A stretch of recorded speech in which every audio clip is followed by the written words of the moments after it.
Have you ever witnessed a moment so tense, so packed with raw power and unexpected revelations, that the air itself seemed to sizzle with electricity? Picture a packed courthouse in Philadelphia, row upon row of onlookers clutching the edge of their seats. A rookie police officer strides in, all puffed up swagger and misdirected confidence. He locks eyes with a black woman he believes is just another bystander, ripe for intimidation. Little does he know she holds far more authority than he could imagine. When he discovers she's not only an attorney but the district attorney, the rookie finds himself in a spiral of events he never saw coming. The ceiling fans spun lazily in the old Philadelphia courthouse, making a tired whir that seemed to underscore the tension hovering in the room. The morning sunlight filtering in through the tall windows warmed the polished wooden benches, but did little to quell the anxious energy of those gathered.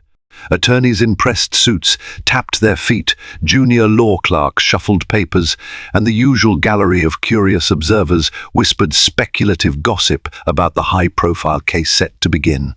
The case was expected to draw attention, not only because it involved a well-known politician who had allegedly dipped too many times into the public coffers, but because of the new district attorney, a brilliant, no-nonsense black woman named Cassandra Underwood. Recently elected, Cassandra was known for her fierce dedication to fairness, justice, and equality before the law. She had already prosecuted several high-profile cases in her short tenure, and this trial was just the next in a string of battles that had put a massive spotlight on her and her office. But as fate would have it, events were already in motion that would soon eclipse the scandal in front of the bench. In the hallway outside the courtroom, a rookie cop named Kevin McDougal was winding his way through a line of anxious family members, restless journalists, and minor city officials. The tension in his posture was obvious, like he was trying too hard to look calm. He was new to the Philadelphia Police Department, a fresh uniform who still carried with him the rigid sense of right and wrong from his training academy. Trouble was, he hadn't quite learned how to manage the nuance and complexity of real-world scenarios, nor did he possess the empathy or awareness to handle delicate social dynamics. Kevin had been assigned court duty for the day, a menial task no seasoned officer ever enjoyed. He considered it glorified babysitting, standing around while attorneys and judges did all the talking. He would rather be out on the streets, chasing down criminals and making the world safer. He strolled through the corridor, ignoring the half-dozen people milling around, seeking directions. His bright, crisp uniform still smelled of starch, and his radio was turned up just a notch too high. It was then that he spotted a figure who captured his attention, a poised black woman in a stylish yet understated grey suit, scanning the corridor as though she were looking for someone. For reasons he could not fully articulate, Kevin decided that this woman was out of place. Maybe it was the way she carried herself, cool confidence that contrasted with the usual frantic energy outside a courtroom. Or maybe it was something deeper, unspoken, and far less rational. Telltale arrogance began to puff up Kevin's chest. He was new, but his badge gave him a sense of power, and he wasn't exactly famous for subtlety. Without any direct indication that the woman was doing something wrong, he approached her anyway. "Excuse me, ma'am," he said firmly, placing himself in her line of sight. "Are you lost? This area is restricted." Cassandra Underwood turned to look at him calmly. She was in her early 40s, though she had the poised, ageless quality often found among confident people who loved their work. Her dark hair was styled in a low bun, and she wore a modest pair of earrings. Soft lines at the corners of her eyes hinted at long nights spent poring over case files. "Restricted?" she said, arching an eyebrow. "I wasn't aware. I'm here for the hearing." Kevin eyed her with a mixture of suspicion and something else, discomfort maybe. He'd memorized all the attorneys' faces on the case, at least he thought he had, but he didn't recall seeing hers in the limited set of photos he'd glimpsed. He decided she must be a witness, or maybe a curious bystander. Given the high-profile trial, curiosity seekers were known to slip in, hoping to see political drama unfold. "You have business here in the courthouse?" Kevin demanded. Cassandra gave him a long, measured look. Her instincts told her that this young officer was jumping at shadows. She let out the faintest sigh. She had enough on her plate without having to fend off overzealous security. Then again, she recalled her father's words, "Always give people a chance to show what they're made of before you assume the worst." So she tried civility first. "Yes," she said calmly, "I do have business here. I'm due in court shortly." Kevin's eyes darted from side to side, as if scanning for backup. The hallway was getting busier by the minute. He couldn't let her pass without verifying something, but what exactly? She hadn't done anything suspicious, other than appear in a place he felt she didn't belong. He was struggling to articulate a reason for his confrontation. "Look," Kevin said, trying not to sound uncertain, "I'm going to need you to stand aside for a moment while I check who you are." Cassandra blinked, then gave him a polite but firm smile. "I don't think that will be necessary, officer." "McDougal," he supplied, his chin jutting forward. "Officer Kevin McDougal." "Officer McDougal, I'm quite certain you're doing your job, but trust me, I belong here." Without waiting for his approval, she stepped around him gracefully and continued toward the double doors leading to the courtroom. Kevin felt his face flush hot. This was a direct challenge to his authority, at least that was how he perceived it. In the academy, they taught the value of commanding presence. Never let a civilian undermine your position. He quickly walked to block her path again. "I said step aside," Kevin repeated, voice lowering, adopting the tone of command he'd been taught. At that point, a hush seemed to fall over the corridor as bystanders realized that a confrontation was brewing. Several attorneys and clerks turned to watch. Cassandra's eyes flickered across the curious faces. She was painfully aware that a scene was building, one that might undermine her authority if it were allowed to escalate. She had fought too hard, endured too many quiet slights, to lose ground here. At the same time, she knew that humiliating a rookie cop in public might do neither of them any favors. But Kevin wasn't giving her much of a choice. "If you can't show me some ID or a court pass, I'm going to have to escort you out," he said, crossing his arms. A part of Cassandra wanted to end this quickly. She could have just shown him her DA's badge or given him a direct statement of who she was. But something about his approach, blunt, presumptuous, even borderline disrespectful, stirred an awareness that this wasn't just about protocol. This rookie felt threatened by her presence in some subtle way. She wrestled with how best to respond. "Officer McDougal," Cassandra said, her voice low and steady, "I understand you're doing your job, but you need to rethink your approach.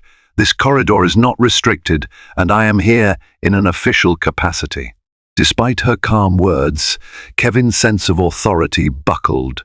He sensed the onlookers, the tension, the potential for embarrassment. With a bravado that comes more from fear than confidence, he reached for the radio at his shoulder, pressing the call button. "Dispatch, this is Officer McDougal, requesting backup in the East Corridor. We have a..." He paused, searching for the right term, a situation that might need additional support. Whispers rippled through the hall. Several people in suits rolled their eyes. One elderly clerk shook her head disapprovingly, recognizing Cassandra Underwood as soon as she'd seen her. Cassandra felt the heat flush across her cheeks, but she maintained her composure. She decided enough was enough. "Officer McDougal, I am Cassandra Underwood," she said clearly, her voice carrying down the hall. "I'm the District Attorney of Philadelphia County, and I am here to prosecute a case this morning. Unless you want to be the subject of an internal affairs complaint for obstructing the DA, I suggest you stand down. Kevin's eyes widened in utter disbelief. The district attorney, this poised woman who'd looked at him with an air of authority he couldn't quite place, was the Dar. He felt his heart rate spike and the blood drained from his face. Suddenly, the radio in his hand felt like a red-hot coal, scalding him for his arrogance. A wave of hushed murmurs swept the crowd, as those who hadn't recognized Cassandra Underwood until that moment realized who she was. In the short time she'd been in office, she had become somewhat of a local celebrity, particularly to the people in and around the legal system. Kevin, to his embarrassment, had never studied her photograph beyond skimming a newspaper article. He hadn't connected the face in the article to the woman before him. I'm sorry, ma'am," Kevin stammered, feeling small. I was just trying." Cassandra's expression softened marginally. She recognized the rookie's humiliation, and part of her wanted to walk away and let it be. But her conscience reminded her of the countless times she'd encountered unconscious bias, of how easily a black woman in any position of power can be profiled, even by those who claim to serve and protect. She also remembered the days she'd spent at the police academy's legal orientation sessions, where she had lectured new recruits on recognizing the difference between suspicion and bias. Before she could speak, Kevin's call for backup bore fruit. 2 more officers burst onto the scene, hands near their holsters, tense and ready to confront some unknown threat. They took in the sight, a corridor filled with attorneys, journalists, and a uniformed rookie facing off with a composed woman in a suit. "What's going on here?" asked one of the newly arrived officers, glancing from Kevin to Cassandra. Kevin swallowed hard. He suddenly realized the spectacle he had created. Mentally, he cursed himself 1,000 times for drawing such attention. His voice came out brittle and strained. "It's misunderstanding," he murmured, stepping aside to let Cassandra pass. Cassandra offered the new officers a slight nod of acknowledgement. "Gentlemen," she said simply, then walked into the courtroom. The onlookers parted like the Red Sea, letting her pass.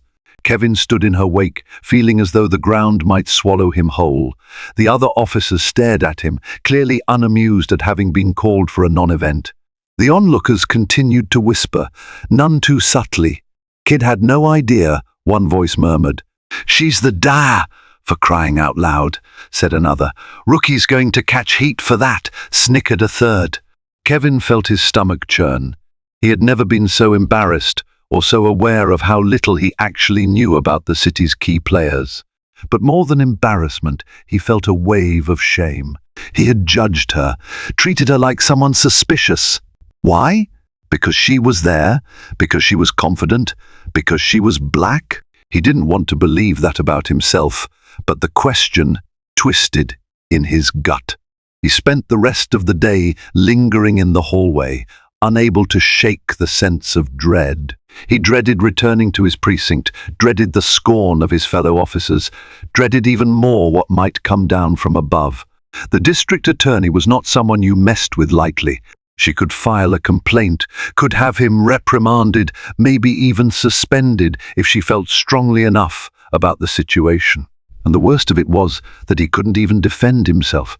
He had no real reason for targeting her. As the trial began inside, Kevin stood outside, guarding the doors. Occasionally he peered through the small window in the door.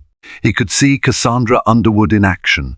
She commanded the courtroom with a measured grace, delivering precise legal arguments and seamlessly dismantling defenses. The tension in the gallery was palpable, but she never lost her cool. She was articulate, passionate, and clearly at the top of her game. Kevin watched her with a sinking feeling, realizing how thoroughly he had underestimated her. With each confident gesture she made, each piece of evidence she introduced, each question she flung at a witness, Kevin felt the distance between them grow. She was brilliant, and he was just a rookie who had tried to play tough guy with the wrong person. Cassandra Underwood's path to becoming district attorney was shaped by her childhood in West Philadelphia. She was raised in a household that valued education, community, and justice. Her father, Harold Underwood, had been a civil rights attorney who marched in protests and fought for equality. Her mother, Barbara, worked as a teacher in a public high school, championing the students who came from struggling neighborhoods. Growing up, Cassandra saw how bias and prejudice could color everyday interactions. She saw how her father worked tirelessly to teach people within the system, to educate them on how to spot the difference between legitimate threat and misguided assumptions. At the dinner table, they would talk about the day's cases, about the complexity of the law, about the moral imperative to treat every individual with dignity. Those early lessons shaped Cassandra's worldview, instilled a keen awareness of social injustices, and propelled her through law school. She had interned at the Philadelphia District Attorney's office during her second year. After finishing near the top of her class, she joined a private law firm, only to realize that her passion lay in serving the public interest. She returned to the DA's office as an assistant district attorney, quickly climbing through the ranks. Her election as district attorney had been a triumph for her entire community. She was the first black woman to hold that office in Philadelphia. She knew the eyes of the city were upon her, supporters rooting for her success, skeptics eager to find reasons to doubt her. Each day was a balancing act between delivering swift justice and ensuring that justice was fair, blind, and proportionate. Over the weeks following that fateful day in the hallway, Kevin McDougal's career took a swift nosedive. Word spread like wildfire through the precinct and beyond. Everyone knew about the rookie cop who tried to intimidate the district attorney. Although the official records might not have reflected it in that exact language, gossip had a way of shaping reputations faster than any personnel file could. He had half expected to be summoned to Cassandra Underwood's office or to receive a scathing letter. Instead, there was silence. A thick, heavy silence that was almost worse. People looked at him differently. Some of the older cops teased him mercilessly. Others gave him the cold shoulder. His immediate superiors lectured him privately, explaining in no uncertain terms that he needed to be more aware, more cautious, more respectful, especially in such a politically charged environment. Kevin also noticed that any time he responded to a call in a neighborhood that was predominantly black, he felt a pang of self-consciousness. He wondered if he was overcompensating, if the call for backup was truly necessary, if the tone of his voice carried too much authority for the situation. The incident with Cassandra had planted a seed of doubt in his mind about his own judgment. He hated that feeling, hated the uncertainty gnawing at his sense of self. One day, he mustered the courage to ask an older detective for advice. Detective Raul Sanchez, a veteran of the force for over 25 years, eyed Kevin quietly before speaking. "You messed up, kid," Raul said flatly. "But messing up isn't the worst crime. Staying ignorant afterward is." Kevin nodded, swallowing the lump in his throat. "But what do I do now? How do I fix it?" "You start by recognizing your bias. If that's what's happening," Raul continued. "You figure out why you saw her as a threat. Then you do better. You don't get defensive, you get educated. And if you're up to it, you make things right with the DA. How am I supposed to do that?" Kevin asked, a trace of desperation creeping into his voice. Raul shrugged. "Apologize. You might be surprised how far humility can take you. Cassandra Underwood isn't an unreasonable person. She's tough, but she's fair." The thought of approaching Cassandra Underwood again made Kevin's palms sweat, but a plan began forming in his mind. He would find a moment outside of the public glare to talk to her, to apologize sincerely, and to possibly gain some closure on the incident that continued to haunt him. He knew it wouldn't be easy, but he also knew he couldn't go on with this weight pressing down on him. Meanwhile, the city of Philadelphia was abuzz about Cassandra Underwood's upcoming trials. High-profile drug lords, corrupt city officials, and repeat offenders with years of legal evasion under their belts all were on her radar. Cassandra worked tirelessly, staying late at the office, reviewing case files, meeting with community leaders to discuss better policing and sentencing reforms. The next time Kevin saw Cassandra was by pure happenstance. He was off duty, dressed in plain clothes, stopping by a local coffee shop near City Hall. As he stood in line, deciding between a regular drip coffee or splurging on a latte, he noticed her in line 2 spots ahead of him. She was staring at the menu with that same calm intensity she brought to the courtroom. Kevin's heart pounded in his chest. This was his chance. No throngs of people around, no official business overshadowing them, just a quiet coffee shop, a chance at a genuine moment. He stepped out of line, as if to sidle up to her, then hesitated, unsure how to approach without seeming intrusive. At that moment, Cassandra turned and noticed him. Recognition flickered in her eyes. Something in Kevin's stomach twisted. He gave a small nod, half wave, and stepped forward. "District Attorney Underwood, good morning," he said, trying to keep his voice steady. She studied him for a moment. "Officer McDougal," she acknowledged. There was no animosity in her tone, but also no warmth. Kevin cleared his throat. I just wanted to say, about that day, I really messed up. I'm sorry." Her gaze remained steady, assessing him. "Why do you think you messed up?" she asked. Kevin felt put on the spot, but he knew he had to be honest. "I saw you, and I assumed you didn't belong. And he swallowed hard. I think I made assumptions that were shaped by my race," Cassandra offered, not unkindly. Kevin blanched. "It wasn't deliberate, but I can't deny it might have been in play. And I'm sorry for that." Cassandra listened quietly, letting his words settle. There was a slight tilt of her head, as though weighing his sincerity. The barista called her order a medium black coffee with a hint of cinnamon. "Apology accepted," she said finally, stepping forward to pick up her drink. Her voice was measured, but not dismissive. "And for what it's worth, Officer McDougal, I do believe in second chances. But it's not really my forgiveness you need to worry about, it's your own integrity and how you carry out your duties going forward." "I understand," Kevin said, his shoulders relaxing a fraction. "I'm trying to do better." Cassandra offered a quick nod, then added, "I hope so, because I've got a lot of cases coming up. And trust me, we need good officers on the streets, ones who can see the full picture without jumping to conclusions." "Good luck, Officer McDougal." She walked out with her coffee, leaving Kevin in the swirl of 6 emotions.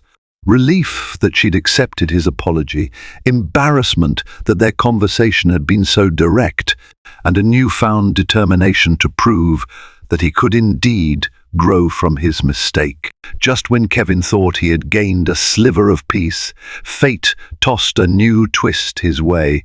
A few weeks after the coffee shop encounter, Kevin was assigned to patrol an area of the city known for gang activity. The call came in, shots fired near a street corner frequented by the Black Diamond Gang. Kevin and his partner, Officer Marisol Diaz, rushed to the scene. They found a chaotic swirl of bystanders and bullet casings, but the shooter was gone. An ambulance screamed onto the scene to attend to a wounded teenager. Kevin tried to keep the onlookers back, scanning for any sign of the perpetrator, while Marisol radioed in for more backup. The block was notoriously hostile to police, and in the swirl of adrenaline, Kevin felt a spike of the old fear that had once steered his poor judgment in the courthouse corridor. Before they could begin a proper investigation, unmarked cars arrived, and out stepped detectives from the Philadelphia Police Department's gang unit. They took over the scene, pushing uniformed officers aside. Kevin had little choice but to wait. The victim, barely 14, was whisked away to the hospital in critical condition. By the time Kevin and Marisol returned to the precinct to file their reports, an urgent message awaited them. They were to meet with the district attorney's office about the shooting. The victim was the son of a local community organizer with strong ties to City Hall, and the DA herself wanted every detail from the officers who responded first. Kevin's stomach clenched. Yet again, he was about to come face to face with Cassandra Underwood. And this time, it wasn't a hallway misunderstanding or a casual coffee shop apology. It was a critical case involving a minor, and the DA's office needed their direct input. When they arrived at Cassandra's office, an assistant guided them into a conference room. The space was lined with floor-to-ceiling shelves, packed with binders of case files. A large table dominated the center, and Cassandra stood at one end, conferring with a few of her staff. She looked up as Kevin and Marisol entered.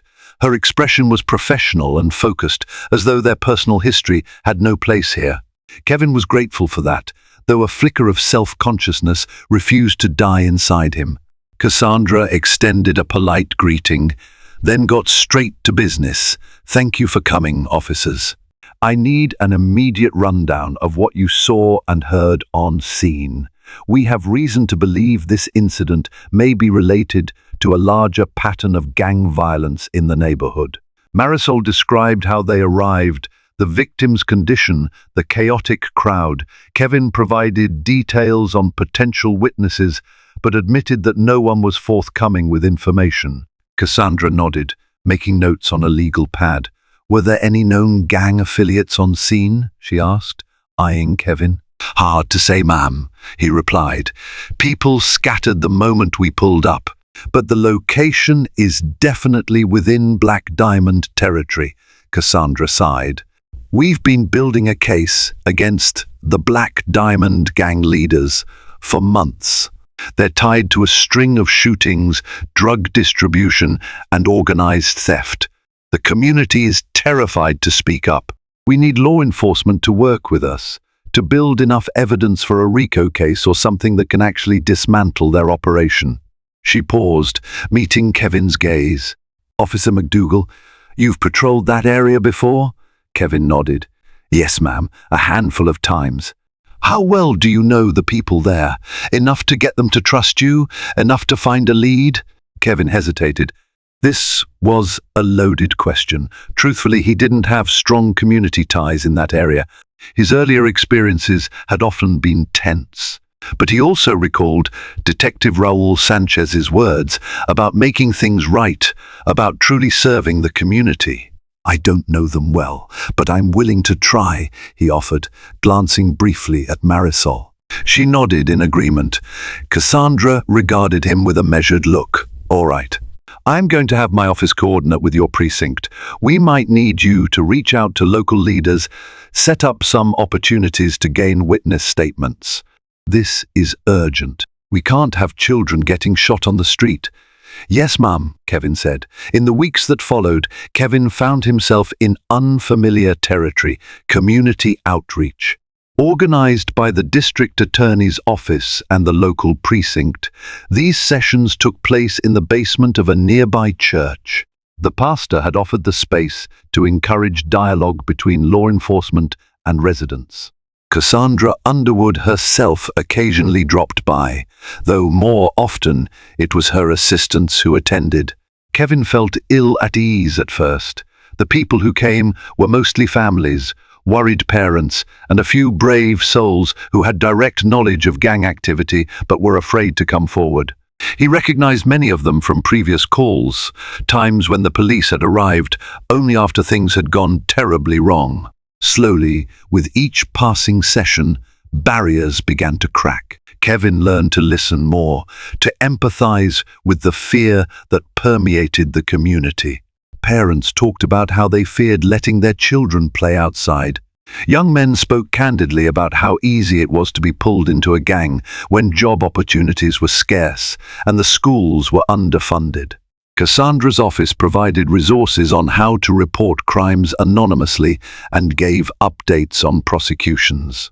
Kevin found himself actually explaining the legal process to a group of teenagers, telling them how a case develops from arrest to trial.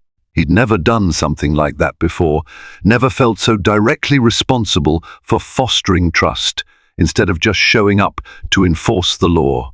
One evening, as the last of the community members left the church basement, Kevin saw Cassandra quietly gathering her papers at a side table. She didn't appear to notice him, and for a moment he contemplated leaving without a word. But then he recalled the sense of purpose he'd begun to feel in these sessions, and how it contrasted with the arrogance that had characterized his first interaction with her. He walked over. "Good evening, District Attorney Underwood," he said. She glanced up, her expression unreadable. "Officer McDougal." "You're still here," he nodded, shoving his hands in his pockets. "I just wanted to say that I appreciate what these sessions are doing. I've learned a lot. Thank you for, well, giving me a chance." Cassandra's features softened slightly. "I'm glad to hear that. The community needs officers who understand what they're going through." Kevin cleared his throat. "I don't think I'd have reached this point without the wake-up call you gave me. It was harsh, but it was necessary." Cassandra offered a faint smile. "Sometimes we need uncomfortable moments to push us forward." "So, how's it going at your precinct?" He hesitated. "Well, they still joke about me screwing up in the courthouse, but I guess I've got bigger concerns now." Her brow furrowed slightly. "I'm sorry if that's still overshadowing you. Mistakes happen. What matters is that you're doing better."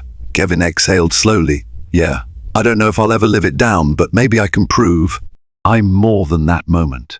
They stood in the dim basement, an unexpected moment of mutual respect passing between them. Cassandra gave him a brief nod. "Keep up the good work, Officer McDougal. We have another meeting next Tuesday if you're able to attend." He nodded eagerly. "I'll be there." Just when Kevin felt a new sense of direction, destiny delivered a harsh blow. The Black Diamond Gang, emboldened by the lack of immediate arrests, orchestrated a bold plan to protect their territory. One night, Kevin was called to a scene that would change everything. A routine disturbance report led him and his partner Marisol to a run-down building with busted windows. Inside, they found makeshift barricades and evidence of illegal activity: drugs, weapons, gang paraphernalia. As they radioed for backup, a group of armed gang members ambushed them from a side corridor. Shots rang out in the dingy hallway, echoing in Kevin's ears like thunder. He managed to return fire, but not before taking a bullet to his side. The pain ripped through him, hot and searing, as he collapsed behind a broken table. Marisol, with nerves of steel, dragged him to cover and continued exchanging shots until backup arrived. Kevin's vision blurred. He felt the cold floor pressed against his cheek, and a wave of dizziness washed over him. When he came to, he was in a hospital bed. Beeping monitors surrounded him, and a dull ache throbbed in his abdomen. The bullet had nicked an artery, requiring emergency surgery. His head pounded with morphine-induced haze, and he drifted in and out of consciousness. Over the next few days, he learned that Marisol had captured 2 of the gang members, but several others had escaped. The police were now in a city-wide manhunt, and the DA's office was pouring resources into building a new case. While Kevin was laid up in the hospital, Cassandra Underwood herself came to speak with him. He was groggy, but he recognized her voice. "You're lucky to be alive, Officer McDougal," she said softly, standing at his bedside. "We're pressing charges against the ones we caught. Your partner told me how it went down. You were brave." Kevin managed a weak chuckle, wincing with pain. "Brave or foolish, I just did my job." She shook her head. "We need to stop calling it foolish to protect the community." That's what law enforcement is supposed to do. Unfortunately, it can be dangerous work. He swallowed, blinking away tears he refused to shed. The memory of the bullet tearing into his flesh, the fear, the helplessness, it all weighed on him like a boulder. But as he looked at Cassandra, he felt a spark of vindication as well. He had grown from that clueless rookie who tried to intimidate her. Now he was an officer willing to risk his life for the community. Cassandra hesitated, then added, "Officer McDougal, once you recover, my office is going to need your testimony. We're working with city and federal resources to dismantle the Black Diamond Gang's operation, possibly using RICO charges. Your account will be crucial." He nodded as best as he could, feeling the pull of the fourth line in his arm. "I'll do whatever it takes to put them away," he said. In the days that followed, Kevin wrestled with the physical pain of healing and the emotional burden of nearly dying. He also learned that one of the bullets he fired had ended a young gang member's life. The suspect had been wanted for multiple violent crimes, but still, the weight of taking a life was not something Kevin could shrug off easily. He confided in the department psychologist, and Detective Raul Sanchez also dropped by to offer support. During the build-up to the RICO case, Cassandra found herself confronting her own memories. She recalled being a little girl, listening to her father talk about how the system could chew up young black men, how poverty, lack of education, and violence formed a vicious cycle. She believed fiercely in personal responsibility, but she also believed in preventing such tragedies by addressing systemic issues before they manifested in gang violence. Late nights in her office, she pored over evidence and witness statements, building a complex tapestry of charges against the Black Diamond Gang. As the district attorney, she had to maintain a clear-eyed focus on justice, on holding the criminals accountable for the harm they caused. But she also felt a pang for those teenage boys with no hope who turned to gangs for survival. She decided to work with community organizations to introduce new intervention programs in tandem with the prosecutions. Though Kevin was just one officer, his transformation from an arrogant rookie to someone who risked his life for the community and who now grappled with the moral weight of violence symbolized the change Cassandra wanted in the system. She didn't want to see any more lines drawn so starkly between the police and the communities they served. Bridging that gap, she believed, was one of the only ways to truly break the cycle of crime and mistrust. Several months later, Kevin was back on his feet, though he still had a slight limp from the injury. The city buzzed with anticipation for the RICO trial against the leaders of the Black Diamond Gang. It was hailed as one of the biggest gang-related prosecutions in Philadelphia's recent history. Media outlets like NBC 10 Philadelphia ran nightly segments on the upcoming trial, highlighting Cassandra Underwood's role as the lead prosecutor. On the day of the trial, the courthouse was a fortress of tension. Rows of reporters lined the steps, cameras rolling, microphones at the ready. Family members of both victims and defendants shuffled through security, their faces etched with worry or anger. Police presence was heavy. No one wanted a violent disruption in the halls of justice. Kevin arrived early, wearing a suit and tie instead of his uniform, ready to testify. His nerves jangled, but he steadied himself with the thought that this was bigger than him. This was about a community that deserved peace, about families who had lost children to gang violence. Cassandra Underwood entered the courtroom with her usual air of collected confidence. She wore a tailored black suit, legal binders in one arm.